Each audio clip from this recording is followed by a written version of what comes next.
Previously on the random noir stories to be some kind of male detective / soon to be ex-detective. Detective Saunders. No. That's that was the other detective. Yeah, I think he's called Jimmy, or possibly his friend is also called Jimmy. We have no idea what's going on. He's chasing a woman down the street. The woman beats him up in the alley. He tries to get away, realises the woman's an alien. The alien pisses out the fingers. Just like pisses out the fingers. Absolutely.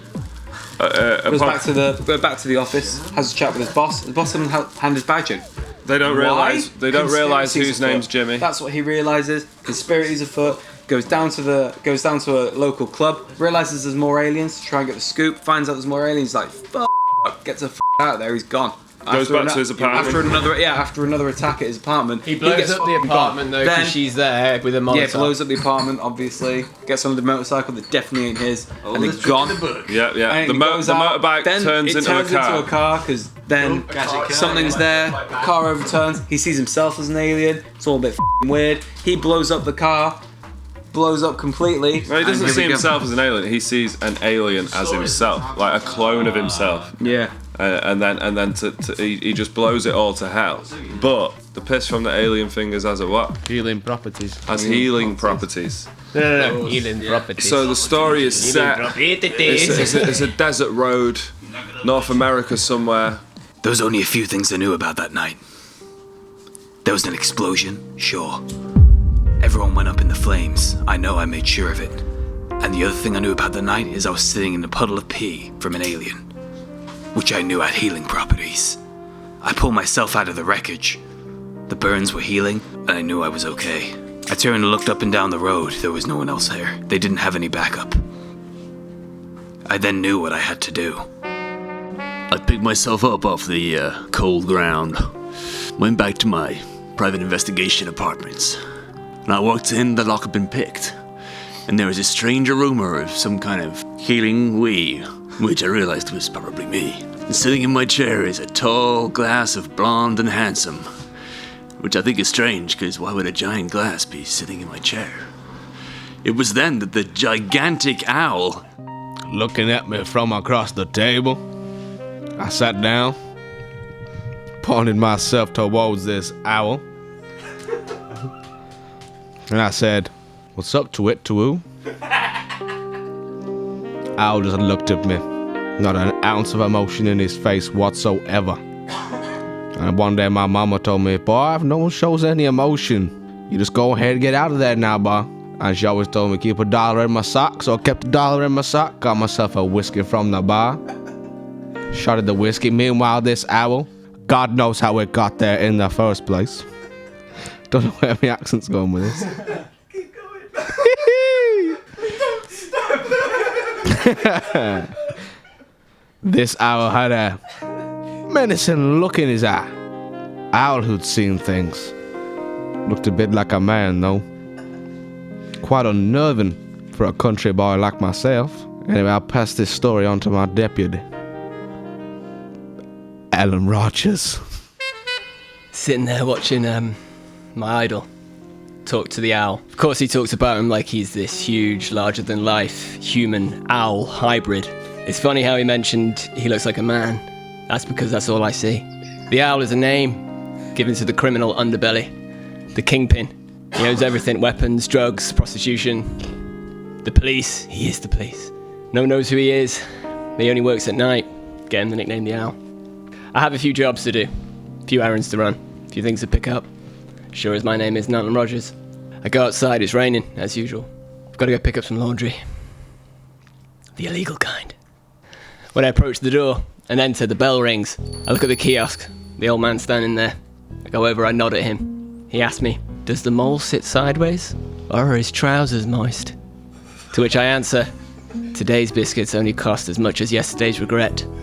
It's code, I can't tell you what for. He hands me a briefcase. I walk outside, I know I've got to deliver it.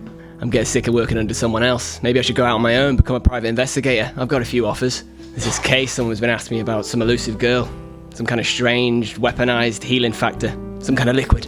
There's a guy who knows something about it. They say he's on Bleecker Street. I'm gonna head over. On a horse. I arrive at the door on Bleecker Street. The door's broken ajar. I enter. Back to Jimmy. I'm gonna try and do Jack's accent now. I sent my friend Alan out, 'cause he wants to be a private detective someday, and I thought I'd bring him up. I knew he'd gonna get himself a horse, and I told that boy, don't you get a horse. So I go out and I think, you need to get a job done. You gotta go and do it yourself. So I arrive at the rendezvous 5 minutes early. I scope the place out, they're already there. What the f do I do? Luckily they don't see me, so I sneak around the back and I take a look upon the roof. It's a perfect hiding place, so I sneak over and I have a look, and you'll never guess what. One of them went and took a leak. That boy there was pissing out his fingers. Hey boy, what are you doing? What are you doing off the end of there out of your fingers, boy? He turns to me and he says, Jimmy, y'all need to back up now. That dead boy looking at me was Alan, but I knew it weren't my Alan. Back down there on the road, I saw another alien that looked just like me. So I knew that this Alan was not in fact the Alan I was looking at. I said, boy, what did you do with my Alan? He says, I am your Alan. And I remember back to what my mama said to me. She said, some people just want to watch the world burn. He didn't want to help me. He didn't want to convince me of any conspiracies. No, he just wanted to f things up. You are no use to me. I sprinted at him, and I gave that boy the biggest Spartan kick you've ever damn seen. And he flew off the end of the building. He was plummeting to his death. I was gonna find Alan, and I knew the only way I could do that was to go back to that here club I was at before, the heart of the conspiracy. If Alan was anywhere, or anyone knew where he was gonna be, that's where it was going. I got to the doors of the club and heard some kind of sweet lavender smell coming out from my ears. The place kind of went purple, and as I walked inside, I saw Jimmy Jive and his 45. Man, they were swinging. Cigar smoke filled the air, and I'm sure that I saw Jimi Hendrix trying to shag 2 large polar bears. As I walked through, everybody's faces seemed to melt into some kind of big old pot in the floor, which was swirling around with little onions in it. And then a small unicorn came over and whinnied at me in a wanton fashion. By this point, I was becoming aroused, and then I heard a voice say, "Wake up, come on, you." And that's when I woke up. It was my mate Gary. How long I've been asleep at my desk in the private detective store, I don't know. Oh. And why it was a store for private detectives, I don't know either. Maybe I'm still dreaming, but Jimi Hendrix was really going at damn polar bears. And then before I realized it, Gary had said to me, "You can never trust the owls." With my head in my hands, I didn't know what was going on. And I know a lot of times in the story I thought back and thought, what did Mama say? But now I'm thinking again. Mama Jessie always used to say to me, "Jimmy."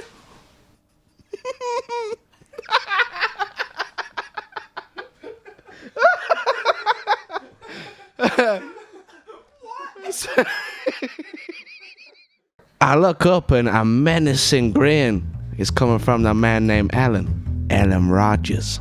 That man I never trusted, and he was in my dream. I wonder what I should do next. Alan's looking at me. On the periphery of my vision, I see a gun on the windowsill. Jimmy?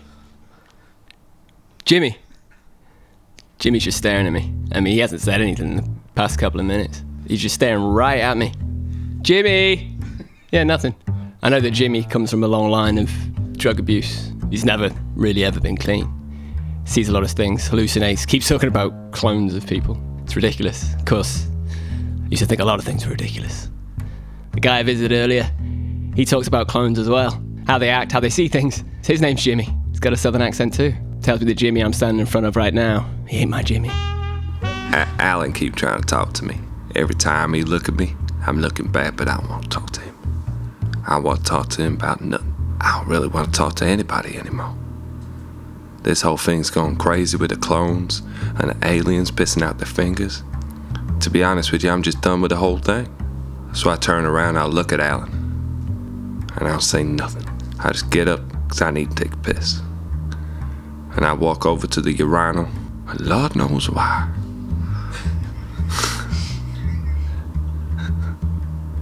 Lord knows why. But instead of taking my winky out of my trousers, for some reason, I felt the sudden urge to pee out of my finger. And so I did. I took a pee right then and there, in that there urinal, in that there toilet in my private investigation office. Is that where we are? I can't remember. Probably. And it was like a ketamine trip. I could see myself from a different angle. And I was pissing out of my finger. What the hell would Mama say? That should be the name of this episode. What would Mama say? What would Mama say? She fucking pops up everywhere, man. Right. It dawned on me right then and there, with your rind coming fresh out of my fingertips. All 4 of them, but not out my thumb. For some reason, there was nothing coming out my thumb. Couldn't help but stare at it. Why not the thumb? Suddenly it hit me. I'm the clone. I'm the the one thing I swore to kill. The alien, the scum. I'm the clone. What the hell am I gonna do now? I stood there in that bathroom. I must have been the clone that survived that crash, and not the original humanoid. I then looked back to the only constant thing that had remained in my memories, and my mama. So immediately, I went to the phone, and I gave her a ring. Jimmy? Is that you, my sweetness? Hey, mama. I have a bit of a dilemma. Have you started to pee out of your fingers? Mama, how did you know? I knew this day would come, Jimmy. See, when you was a boy, a long time ago, your father, who you have never met, decided to tell me that he was an alien. Mama, how could you do this to me? I'm sorry, Jimmy, I didn't know. I felt like it was better for you to find out by yourself.